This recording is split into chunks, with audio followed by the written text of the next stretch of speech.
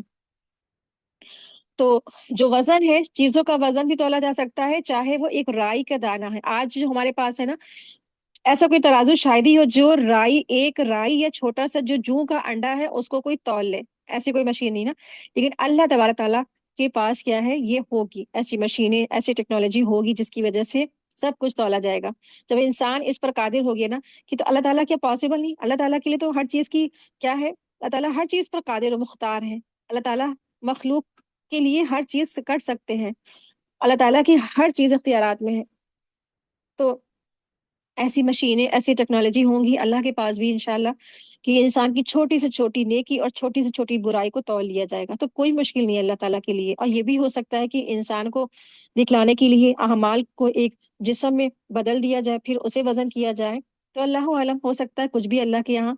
اور اس کے بارے میں احادیث سے دلیل ملتی ہے کہ مثلا جب صاحب قرآن کے لیے نا قرآن ایک خوش شکل نوجوان کی شکل میں آئے گا، وہ پوچھے گا کہ تم کون ہو؟ تو وہ قرآن کہے گا میں قرآن ہوں جسے تم راتوں کو پڑھتے تھے اور بیدار رہ کر، اور دن کو پیاسے رہ کر تم مجھے پڑھتے تھے۔ تو اس سے کیا پتہ چلتا ہے؟ جو قرآن ہے نا وہ آخرت میں کیا ہوگا کہ ایک خوبصورت نوجوان کی شکل میں آ جائے گا۔ اس طرح سے مومن کی قبر میں اعمال جو صالح ہوتے ہیں ایک خوش رنگ اور معطر نوجوان کی شکل میں آئیں گے، اور کافر اور منافق کے پاس اس کے اپوزٹ ہوگا، اپوزٹ شکل میں ہوگا۔ تو اس سے پتہ چلتا ہے کہ اللہ سبحانہ تعالیٰ اعمال کو ایک جسم دے دے جس کی وجہ سے اس کو تولے، یا اللہ عالم، اللہ بہتر جانتے کس طرح سے تولے، لیکن ہاں اس سے یہ پتہ چلتا ہے کہ سب کچھ تولا جائے گا، چاہے انسان لائے ہے ایک جو ہے نا دانے کے برابر، رائی کے دانے کے برابر ہی اس نے کوئی بھی عمل کیا ہو، وَإِنْ كَانَ مِثْقَالَ حَبَّةٍ مِّنْ خَرْدَلٍ، یعنی کہ ایک رائی کے دانے کے برابر بھی اگر کسی نے کوئی عمل کیا ہوگا اچھا یا برا، اس کو بھی تولا جائے گا، اس کو بھی حاضر کر لیا جائے گا۔ اور اللہ سبحانہ تعالیٰ فرمانے ہیں کہ ہم کافی حساب کرنے والے ہیں۔ آئے دیکھیں آیت نمبر 48، یہ بالکل سچ ہے کہ ہم نے موسیٰ اور ہارون کے فیصلہ کرنے والی نورانی اور پرہیزگاری کے لیے واعظ و نصیحت والی کتاب عطا فرمائی۔ تو یہاں پر یہ تورات کی صفات بیان کی گئی جو حضرت موسیٰ علیہ السلام کو دی گئی تھی، اور اس میں بھی متقین لوگوں کے لیے نصیحت تھی۔ آیت 49 دیکھیں، وہ لوگ جو اپنے رب سے بن دیکھے خوف کھاتے ہیں اور قیامت کے تصور کے سے وہ کانپتے ہیں۔ آیت 50، اور یہ نصیحت اور برکت والا قرآن بھی ہم نے نازل کیا، کیا پھر بھی تم اس کے منکر ہو؟ آیت 51 دیکھیں،